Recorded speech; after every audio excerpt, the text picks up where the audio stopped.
Mesdames et messieurs, bienvenue au TVA Nouvelles. La vague de chaleur exceptionnelle qu'on connaît en ce moment, qui a pris pas mal tout le monde par surprise en ce début d'automne, affecte particulièrement les élèves dans les écoles primaires de la région.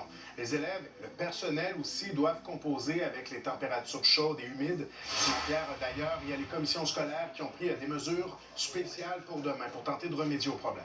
Ouais, les écoles seront ouvertes demain. Par contre, les absences ne seront pas comptabilisées. C'est donc dire que les parents qui ne veulent pas envoyer leur enfant à l'école demain pourront le faire.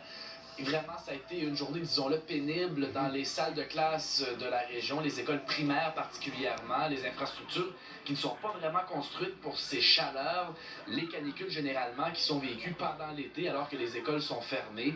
Alors c'est donc dire qu'il n'y a pas d'air climatisé dans les écoles primaires de la région, un petit peu moins pire dans les écoles secondaires qui pour la plupart ont un système de climatisation.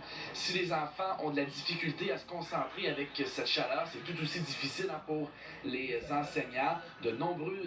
Plusieurs d'entre eux d'ailleurs ont contacté leur syndicat aujourd'hui pour voir ce qu'il était possible de faire. Alors demain, si les parents pourront garder leur enfant à la maison, parce qu'on annonce encore des températures près du 40 degrés avec le facteur humidex, les professeurs, eux, devront se présenter à l'école.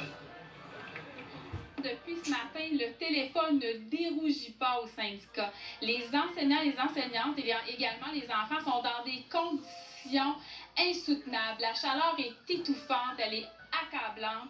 Les enfants sont pas bien, ils ont chaud, ils ont des étourdissements, des maux de tête. Donc, on peut dire que la situation là n'est vraiment pas idéale pour travailler dans des conditions telles que vécues aujourd'hui. Donc, on comprend, c'est sens équivoque. Pour le syndicat, il y a un problème.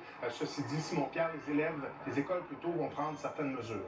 Oui, à la demande des commissions scolaires. Par exemple, à la commission scolaire des portages de l'Outaouais la nuit dernière, les fenêtres avaient été ouvertes et refermées tôt ce matin pour laisser entrer la fraîcheur. Sans doute que ce sera fait la nuit prochaine également. On demande aux directions d'école de s'adapter, évidemment, si on doit restreindre les heures dans la cour d'école, d'offrir des bouteilles d'eau aux élèves. Je vous laisse entendre justement des porte-paroles des différentes commissions scolaires. On s'assure d'avoir évidemment là, des bouteilles d'eau en quantité suffisante si nécessaire, si les abreuvoirs ne s'avèrent insuffisants. On s'assure évidemment, on comprend que les élèves vont être appelés à se déplacer aux toilettes plus fréquemment. On est très sensible à tout ça, puis on utilise notre jugement. Cette classe, les gens vont des ventilateurs portables pour justement ventiler la classe, avoir un petit peu d'aération. On va juste de fermer des rideaux si c'est possible pour éviter le soleil qui tombe dans l'école. Puis c'est de prendre des mesures.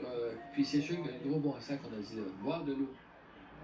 Alors le scénario devrait se répéter demain et mercredi parce que le retour à des températures plus fraîches n'est pas attendu avant jeudi. Et en attendant, on fait ce qu'on peut avec ce qu'on a, comme on dit. Exactement. Merci Simon-Pierre. Je vous en prie. Et cette chaleur...